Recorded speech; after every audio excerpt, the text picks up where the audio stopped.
Okay, so I've brought in my sketch into Procreate. It's on its own layer. What I like to do now is grab change the curves of the layer so that it sort of looks a bit like it would have been scanned. So here, kind of doing a sort of S curve bumps up all of basically the blacks and the whites, so that, and kind of washes out all of the colors, the blue, red, and yellows, and so that's good. I guess we can apply, and now that's sort of blended in a little bit more seamlessly. And what I'm going to do is also change the layer style to multiply, and now I can now work above it, below it. If it's below it, it'll now sort of see through. Sorry, let me just get something that would be able to see. So now we're on a layer below it, which if this was on normal, then we wouldn't be able to see it because there are pixels there, but multiply makes it so that there is some transparency, and it only has kind of the line work that we have there, so that's really powerful, really important. And what I like to do in working like this is work in like a non-destructive manner, and I guess the specific things I'll be doing are going to be related to Procreate, but ultimately the layers and the things that you do in the layers are transferable to a variety of different applications.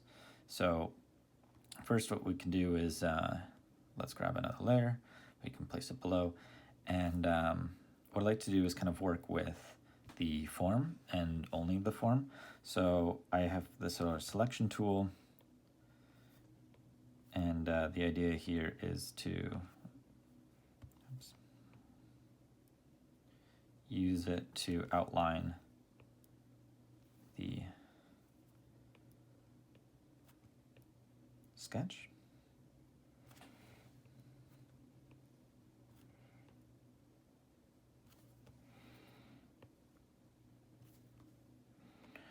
Oops. You'll see me be using the undo a lot, I guess. And yeah, the idea here it being, now we can drag in a color to fill this entire thing. And this can become sort of the space in which we render in by using a clipping mask. So now, we can change the opacity so that we don't, so that we see like a lighter version of it. I like to keep it kind of like at a high, full opacity, but let's change like the sort of base color to be something a little bit easier to render from. So like a nice light kind of gray, that works quite well. And now we're going to do another layer on top of it, and this is what I mean by non-destructive. I don't want to be doing all of this on the layer of the image, because then you can't edit it later and change things down the line, and that's not really using the tool very well. So here, if that's the sketch, here we have sort of the mask, the clipping mask. Here we can do some shading. So let's grab like a darker sort of version of something, maybe even a little bit darker, I don't know, and like a nice soft airbrush. And what we can do here is make that nice and large, maybe make this the darker version, and you can see how this airbrush works. It adds, a nice soft value to the entire form.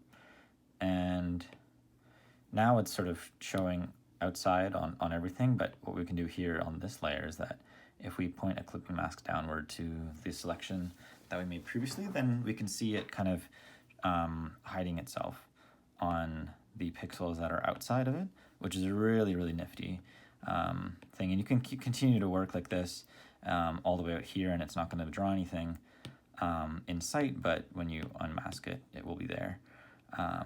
So really useful, really, really useful. And so what I'd like to do now is kind of like maybe follow some of these lines, add in more layers. You can do this in a variety of different ways, but I just want to render the whole, give some form to this, put some highlights, some shading, and maybe, colorize the button here. That's sort of my goal. So we can continue doing some more shading. We can choose, we can choose that layer, we can do another one and clipping mask, and we can choose a different, I have this marker brush, and here what we can do is kind of do some interesting, shading here, where, we can add in, like we would normally, kind of try to define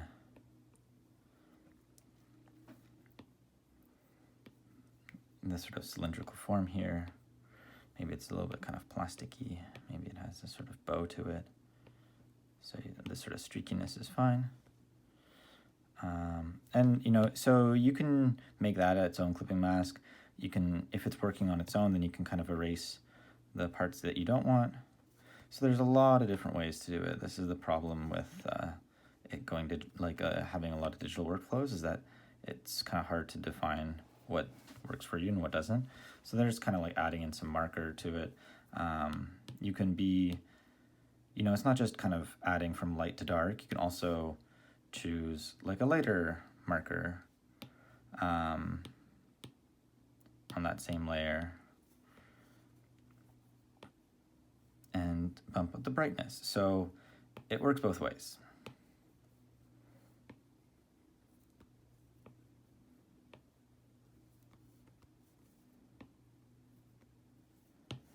And again, yeah, you see that I have to kind of do the erasing. So I don't recommend doing the a lot of erasing, and it's best to do like a shape and clip it and then do everything you need to inside of it.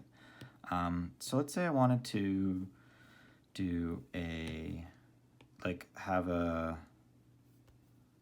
follow this kind of line underneath the chin here and make that darker and give it some, and render it a bit, so we can kind of bring in that color. If we're unhappy with the sort of selection of it so far, I did this on its own on the same one, so I'm going to just backtrack and then have to redo the whole thing.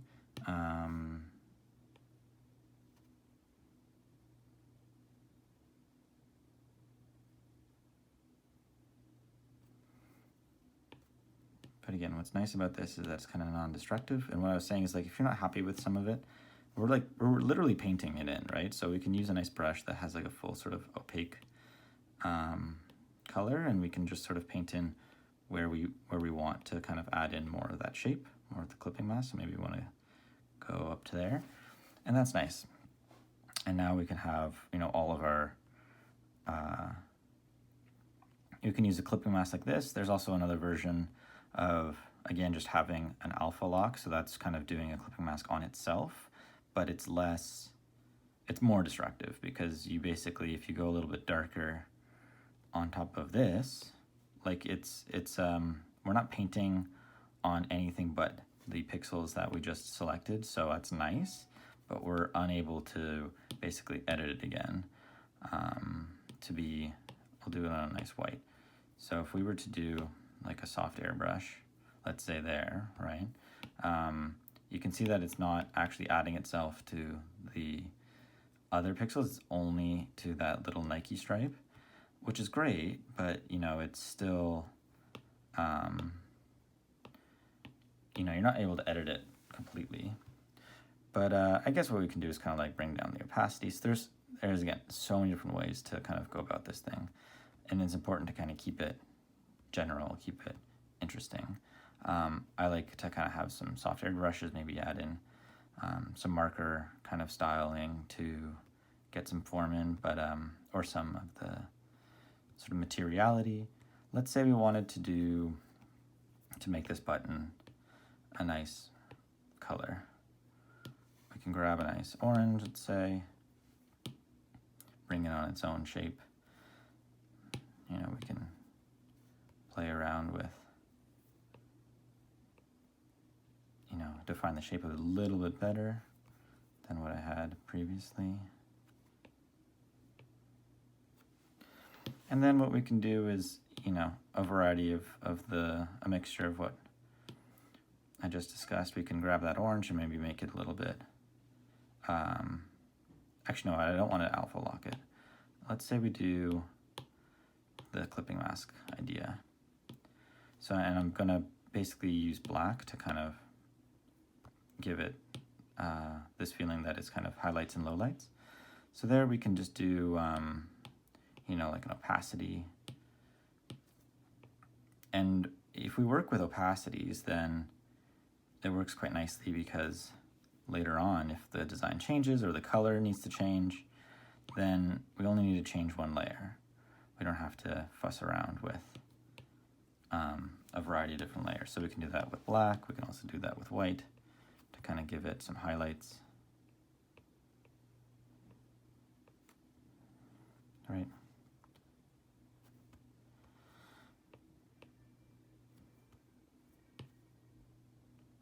Maybe I want like a sort of,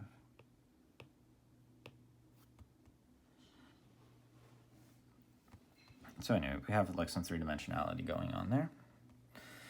And maybe I wanted to kind of like add in or colorize the sort of grips here as well. You know, we would just, again, go through similar kind of process to before, selecting what we like. We can be pretty general about this, because when we drop in a color, we can add it to, if our layers are kind of assembled correctly, we can add it to this one, and then now it's going to be clipped to the first selection that we made. So now we've got this sort of front grip kind of thingy. We can fill in that color a little bit. And now we can do, and maybe we do another one. Let's say we do the back as well, and that's going to also be clipped.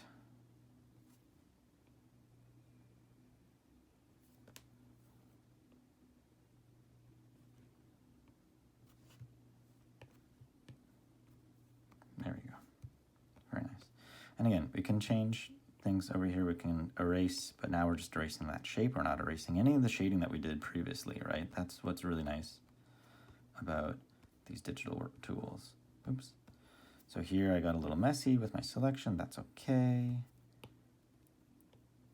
It's very forgiving. We can make really nice things with this. Okay, great. And so if I wanted to, let's say, on top of this, you know, add some more shading, we can go a little bit darker. We can go like a nice soft airbrush. We can continue to bring down the opacity of the brush. And then we can, you know, clip that. So that can kind of give us some more shadows on the shadow side. But maybe we wanted to just have some like highlights as well. Maybe we wanted to add in some highlights. So what if we kind of just added in white in a kind of in an opacity kind of here, right? So we can bring this down a little bit. Maybe we wanted to kind of accentuate this sort of highlight that would be captured here, adding some white back to the page. So it's a bit more painterly.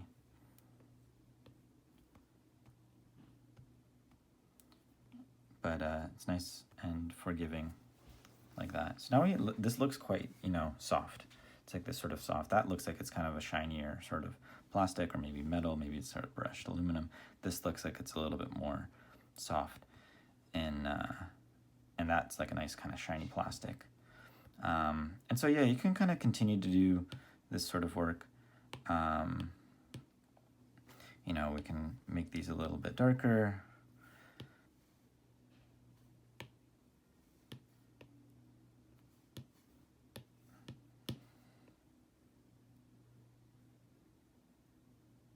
We can change some, you know, fix up some of the line work.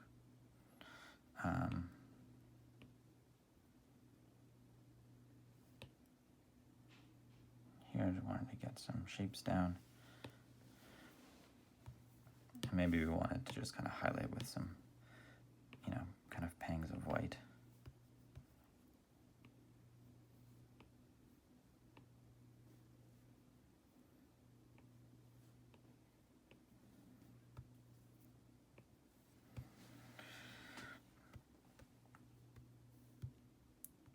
of these can be kind of locked, and we can bring, just sort of experimenting here. Kind of like the white marker. I just don't know why it's not working on top of it.